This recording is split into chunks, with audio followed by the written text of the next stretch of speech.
You can just tell that that looks fast.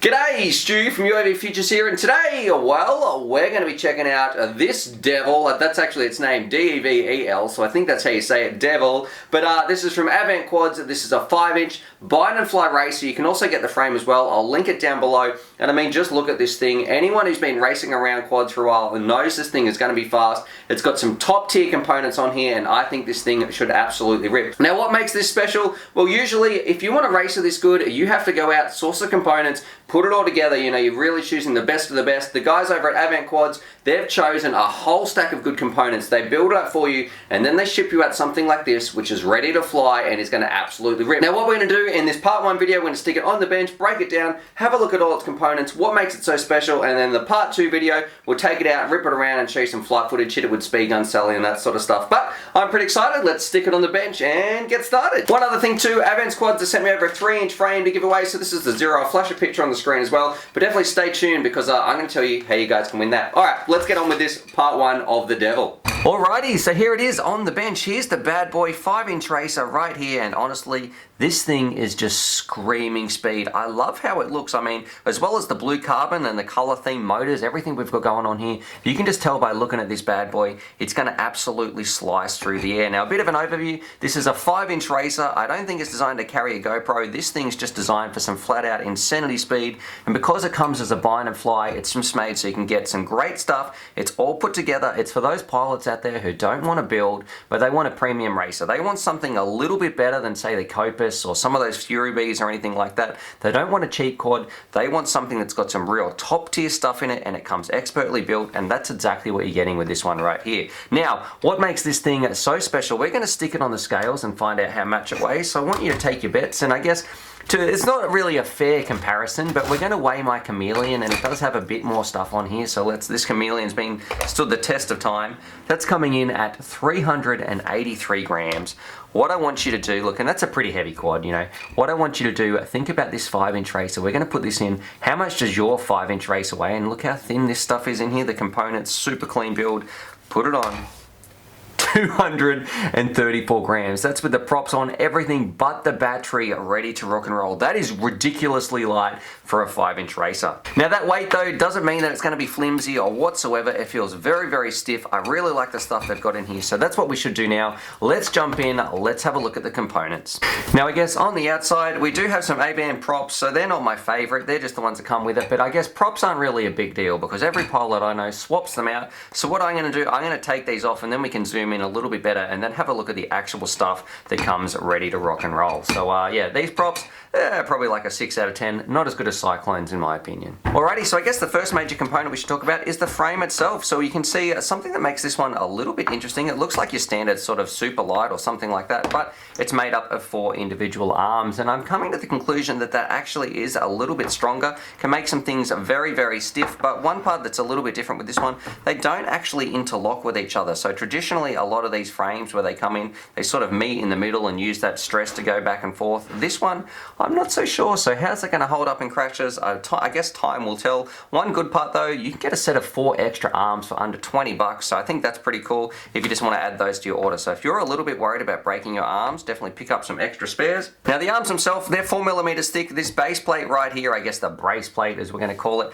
it's 2mm thick, and all the carbon on here is chamfered. So that means it's very, very smooth to the touch. It's not going to be cutting your Velcro straps or anything like that because it's all been sort of weathered down on the outside, making it nice and smooth. Now, one little nice part, something I like about the A-band quads, you can actually pick sort of what color you have, so you can get blue and silver. There's a couple of different options, so it's cool. You can get some different colored carbon if you want to sort of bling out your quad, and I've got to say, this one looks super duper cool with the purple motors. I love sort of the look of this quad. Now, speaking of the motors, you do have a couple of different options. I'll flash some pictures on the screen, but you can either get the R5, like the Deadpool motors. On here, we've just got the Brother Hobby Returner 2s. These ones are 2205, 2600 kV. I think that high kV is going to be fantastic on such a light quad. This thing's going to be so zippy. And you'll notice in the middle here, I'm going to flash another picture on the screen. Look how clean this looks. Like there is absolutely nothing to this build, which is what makes it so light. So in the middle, this is where we've got our all-in-one Cicada F4 OSD 30 amp BLES ESC. So in the middle,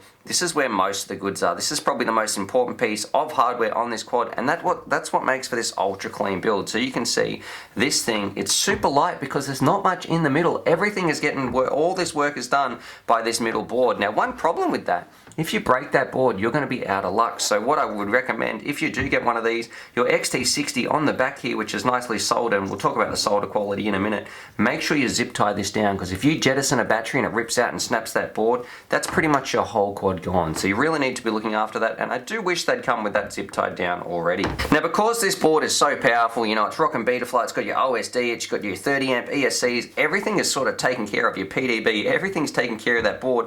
All you really need to do is add your camera, your receiver, and your VTX. So of course, nothing special in here for our receiver. We've just got a little XM Mini, but then this is where the good stuff is. I love the FPV selection they've got in the middle. All right, so I've taken the top off, and then this is, I guess, where we've got some other stars of the show. I guess everything in here is a star of the show. Like, it's all top-notch quality stuff. We've got our FPV camera right here. You know, that's the Micro Swift, which is a great FPV camera. Super light, it's still super high quality. Some of the best cameras you can get.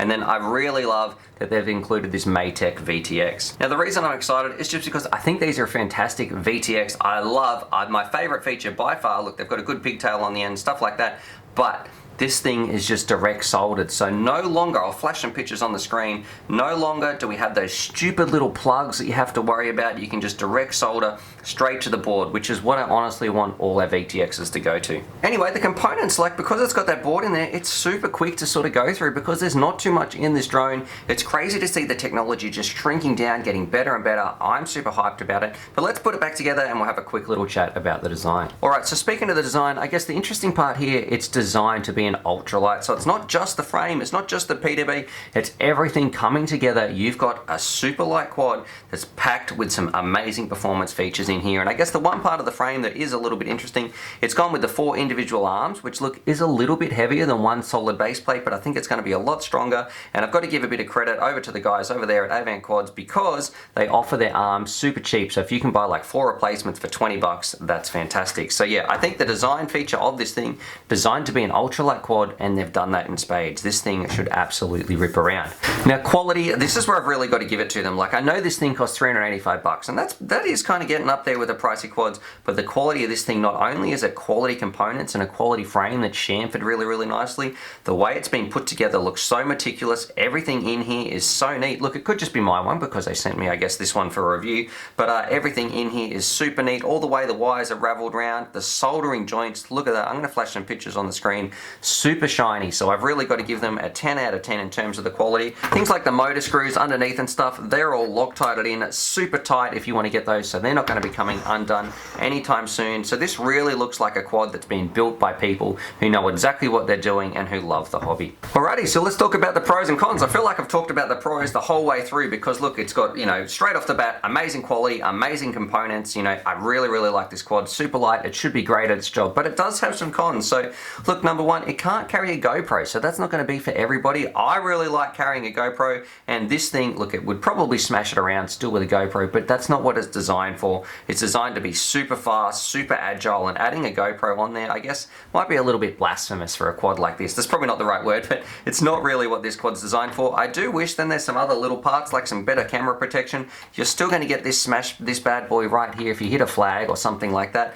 You know, and I would like that change, but I don't know how many times I've said that in the past. Please put a little brace plate or something across the front. And then on the back here, I guess all I'd like to do with the XT60, make sure you zip tie that down. I wish they'd do it out of the box, but if you get one of these, please zip tie it down, because if you rip this pad off your board right here, that's it, that's gone. And that's the real heart. That's really what makes this build come together. That all-in-one they've got in the middle is absolutely amazing. So please zip tie down your XT60. And then the only other one, which is pretty small, I don't really like these props. Look, I'd probably give them like a 6 out of 10. They're not my favorite. I much prefer Cyclones, I guess. I'm a big fan, so I'm going to be putting some Cyclones on here as well once I fly it around with these, but you know, no biggie, because most pilots I know change their props anyway. But yeah, look, overall, if you want a serious racer, you're happy to spend a little bit more for some of the best components you can get, some amazing build quality, I definitely think this is one to be looking at. A very, very nice, well-built quad. Alrighty, so there it is. There's my part 1 review of the Devil from Advant Quads, or Diva, however you want to say it anyway. It's linked down below.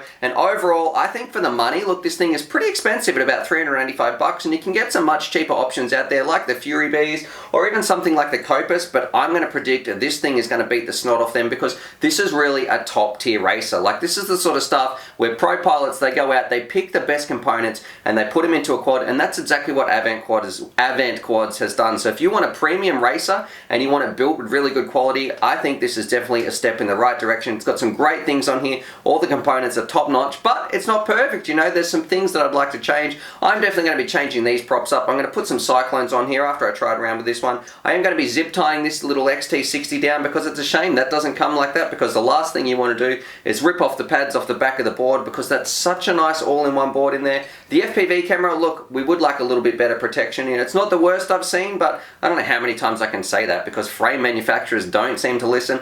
Please protect that camera a little bit more. And then for me, probably the one that makes this one a little bit hard, it doesn't carry a GoPro very well. So I don't think it's designed for a GoPro, because it is so light. This thing is absolutely going to rip around. I can't wait to hit it with Speed Gun Sally in the part 2 of the video, so definitely stay tuned for that. Remember, if you want to win the Zero frame, drop some comments down below. In the description, there'll be a whole bunch of like the official rules and all that sort of stuff. But basically, it boils down to either what's your favorite feature about this bad boy right here, or if you want to go on their website, what's your favorite frame that Advant Quads is actually selling. Anyway, I hope that you guys enjoyed that. Definitely subscribe for more FPV related content. Good luck for everybody entering that competition, and as always, happy flying.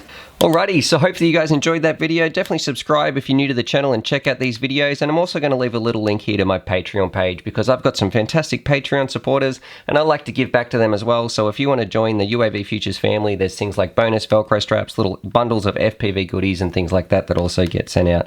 Anyway, happy flying.